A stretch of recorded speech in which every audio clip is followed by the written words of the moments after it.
Hello everyone and welcome to my channel SN study station. देखिए आज का जो हमारा वीडियो है वो डिस्टेंस इन डायरेक्शन पर ही बेस्ड है, बट आज का जो कंसेप्ट है वो डिग्री कंसेप्ट है। ठीक है, अभी तक जो हम क्वेश्चंस देखते आ रहे थे वो उसमें क्या रहता था कि कोई एक पर्सन है वो नॉर्थ जा रहा है, फिर वेस्ट की तरफ मुड़ गया या ईस्ट की तरफ मुड़ गया, फिर साउथ में आ गया, तो इस तरह से होता था। बट अभी क्या होगा कि हमें डायरेक्शंस नहीं दी होगी, हमें डिग्री दिया होगा कि कोई पर्सन है वो स्ट्रेट जाता है और फिर 90 डिग्री मुड़ जाता है। ठीक है, 90 डिग्री लेफ़्ट मुड़ जाता है या राइट मुड़ जाता है, तो इस तरह से होगा। तो आइए देखते हैं इसका कंसेप्ट क्या है और इस पर बेस्ड क्वेश्चंस भी देखते हैं। देखिए यहाँ पर कुछ पॉइंट्स दिए हुए हैं, सबसे पहले हमें इन पॉइंट्स को ध्यान में रखना है, उसके बाद इन पर बेस्ड क्वेश्चन भी सॉल्व करेंगे। तो पहला पॉइंट है angle between two main directions is always 90 degree. दो मेन डायरेक्शंस के बीच का जो एंगल होता है वो क्या होता है, वो हमेशा 90 डिग्री ही होता है। यानी कि अगर कोई डायरेक्शन है नॉर्थ, ठीक है, और इस तरफ है ईस्ट, तो नॉर्थ और ईस्ट के बीच में जो एंगल होगा वो 90 डिग्री होगा। Angle between main direction and sub direction is always 45 degree. एक मेन डायरेक्शन और एक सब डायरेक्शन के बीच का एंगल 45 डिग्री होता है। मतलब अगर ये नॉर्थ है, इधर वेस्ट है, यहाँ बीच में सब डायरेक्शन क्या होती है, नॉर्थ वेस्ट होती है सब डायरेक्शन, तो वेस्ट से नॉर्थ 45 डिग्री होगा और उसी तरह से नॉर्थ वेस्ट से भी नॉर्थ 45 डिग्री ही होगा, और नॉर्थ से पूरा वेस्ट कितना हो जाएगा, 90 डिग्री हो जाएगा। ठीक है, तो दो मेन डायरेक्शंस के बीच हमेशा 90 डिग्री एंगल होता है। अगर आपसे कहा जा रहा है कि कोई पर्सन है वो 90 डिग्री मुड़ रहा है, ठीक है, तो यानी कि वो सेकेंड मेन डायरेक्शन में जा रहा है, और मेन डायरेक्शन और सब डायरेक्शन के बीच का एंगल 45 डिग्री होता है। क्वेश्चन पर सॉल्व करेंगे तो ज़्यादा क्लियर होंगी चीज़ें। थर्ड पॉइंट कह रहा है कि क्लॉकवाइज मीन्स टूवर्ड्स लेफ्ट। मतलब कि अगर कोई पर्सन नॉर्थ की तरफ है और उसे बोल रहा है कि क्लॉकवाइज मुड़ना है, तो वो टूवर्ड्स राइट, तो वो राइट की तरफ मुड़ेगा। क्लॉकवाइज यानी कि क्लॉक की डायरेक्शन में। क्लॉक कैसे चलती है, तो इस डायरेक्शन में चलती है ना, 1 2 3 4 इस तरीके से होती है क्लॉक, तो इस डायरेक्शन में चलती है। और अगर वो कह रहा है एंटी क्लॉकवाइज, क्लॉक के उल्टे डायरेक्शन में, मतलब कि टुवर्ड्स लेफ्ट, तो अगर नॉर्थ की तरफ फेस है तो इस तरफ को, लेफ्ट की तरफ को आएगा। ठीक है, तो क्वेश्चन देखते हैं। देखिए क्वेश्चन है from point a person walks 12 metre towards north east direction and reach point B. मतलब कि कोई पर्सन है वो पॉइंट ए पर है, वहाँ से वो किधर मुड़ रहा है, नॉर्थ ईस्ट डायरेक्शन में 12 मीटर जाता है और बी तक पहुंचता है। नॉर्थ ईस्ट, नॉर्थ ऊपर हो गया, ईस्ट इस तरफ को होता है ना, तो नॉर्थ ईस्ट ये वाली डायरेक्शन हो गई।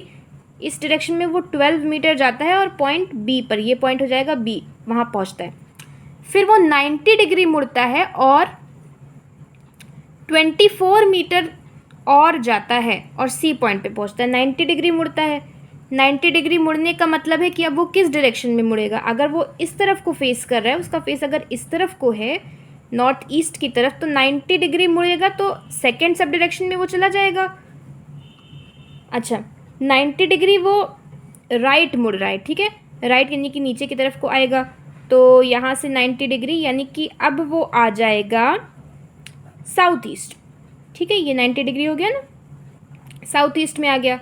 तो साउथ ईस्ट डायरेक्शन में कितना मूव करता है वो, 24 मीटर आता है और सी पॉइंट पर रुक जाता है। तो ये 24 मीटर और ये हो गया सी पॉइंट।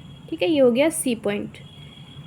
आगे क्या कह रहे हैं, then turn to the east direction and walks 10 metre. फिर वो ईस्ट में 10 मीटर जाता है, तो यहाँ से ईस्ट डायरेक्शन कौन सी होती है, इस तरफ होती है। यहाँ पे वो 10 मीटर जाता है और ये कौन सा पॉइंट है, यहाँ पे कोई पॉइंट नहीं दिया है। अच्छा, after reaching point Z he saw a river, तो ये पॉइंट हमारा जेड हो जाएगा। यहाँ से वो एक रिवर देखता है which is north east direction of point C. Point C से नॉर्थ ईस्ट डायरेक्शन की तरफ क्या है, एक रिवर है। सी से नॉर्थ ईस्ट, तो यानी कि रिवर कहीं ना कहीं इस तरफ, इस डायरेक्शन में आएगा। ठीक है, रिवर इस डायरेक्शन में आ रहा है, तो क्या पूछ रहा है, what is the position of river from his initial position. Initial ये वाली पोजीशन थी ए, यहाँ से रिवर की पोजीशन क्या होगी। ठीक है, अच्छा यहाँ पे देखिए रिवर कहाँ पर है, रिवर मतलब इस डायरेक्शन में है, कितना किलोमीटर है ये हमें नहीं पता है, ठीक है। मतलब रिवर यहाँ पे भी हो सकता है, यहाँ पे भी हो सकता है, या बहुत ऊपर भी हो सकता है, यहाँ पर भी हो सकता है। तो ए से वो किस डायरेक्शन में होगा हम कैसे बता सकते हैं? ए से ऊपर भी हो सकता है, मतलब नॉर्थ ईस्ट की तरफ भी हो सकता है, और नीचे साउथ ईस्ट भी हो सकता है। तो यहाँ पे सी एंड डी हो जाएगा, कैन नॉट बी डिटरमाइंड।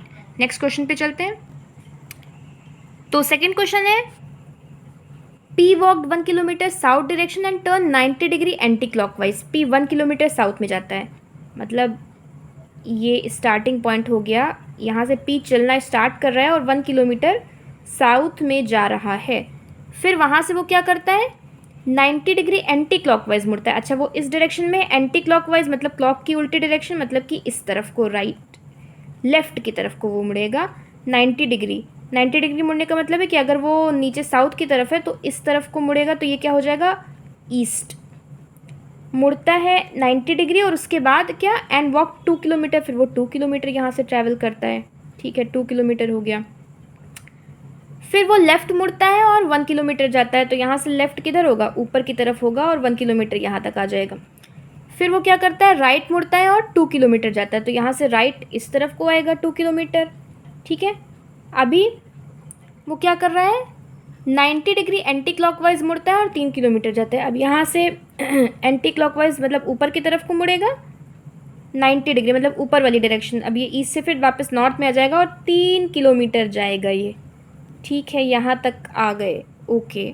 इसके बाद क्वेश्चन पूछ रहा है, how far is he from the starting point. Starting point से वो कितनी दूरी पर है। स्टार्टिंग पॉइंट ये है ओ, और अभी वो कहाँ पर है, यहाँ पर है। तो यहाँ से यहाँ की हमें डिस्टेंस बतानी है, ठीक है। हाउ फार पूछ रहा है, तो यहाँ पे भी हम शॉर्टेस्ट डिस्टेंस ही निकालेंगे। तो स्टार्टिंग पॉइंट से हमें यहाँ लास्ट पॉइंट तक का निकालना है डिस्टेंस, ठीक है। तो इसको इस तरह से हम ज्वाइन कर सकते हैं, ठीक है। और ये यहाँ से ऐसे आ जाएगा, मतलब कि अगर ये बेस हो गया, ये परपेंडिकुलर, तो हमें हाइपोटेन्यूस निकालना होगा, ठीक है। पाइथागोरस थ्योरम यूज़ होगा। तो यहाँ से 0 से मतलब स्टार्टिंग पॉइंट से यहाँ तक की डिस्टेंस कितनी होगी, यहाँ से यहाँ नीचे 2 है, वैसे ये भी 2 हो जाएगा। तो ये 2 प्लस ये 2 कितना हो गया, 4 किलोमीटर हो गया बेस, 4 किलोमीटर हो गया बेस। परपेंडिकुलर कितना हो जाएगा, 3 है, तो 3 किलोमीटर हो जाएगा। अब हाइपोटेन्यूस निकालना है तो हम क्या करते हैं, perpendicular square plus base square. तो परपेंडिकुलर स्क्वायर हो जाएगा 3 का स्क्वायर प्लस बेस का स्क्वायर हो जाएगा 4 का स्क्वायर। ये होगा 9 प्लस यहाँ पर हो जाएगा 16, ठीक है। तो ये 25 आएगा हाइपोटेन्यूस स्क्वायर, तो h इज़ इक्वल टू 5 आ जाएगा। h स्क्वायर 25 था तो h 5 आ जाएगा, तो यानी कि 5 किलोमीटर आंसर में है, ठीक है। तो option number B is correct. तो ये लास्ट क्वेश्चन है, इसमें क्या कह रहा है, ए गर्ल फेसिंग नॉर्थ, कोई गर्ल है वो नॉर्थ की तरफ फेस कर रही है, ठीक है, नॉर्थ की तरफ उसका फेस है। अच्छा, अब यहाँ से वो रोटेट होती है 90 डिग्री क्लॉकवाइज। तो 90 डिग्री का मतलब है एक डायरेक्शन से दूसरी मेन डायरेक्शन, क्लॉकवाइज का मतलब है कि वो ऐसे आएगी, राइट। तो यानी कि वो इधर को मुड़ गई, ठीक है, इधर से इधर को मुड़ गई।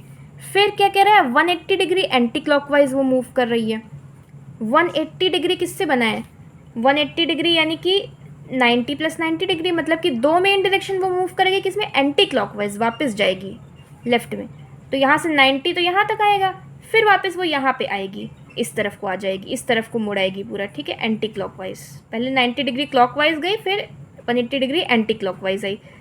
तो अभी new direction of the girl पूछ रहा है, तो ये कौन सी डायरेक्शन होती है, अगर ये वाली नॉर्थ है तो इधर क्या होगा, वेस्ट होगा। Answer will be option C. Now homework question, take the screenshot or solve it immediately. Please share this video and subscribe to my channel, which is SN Study Station. Thank you for watching.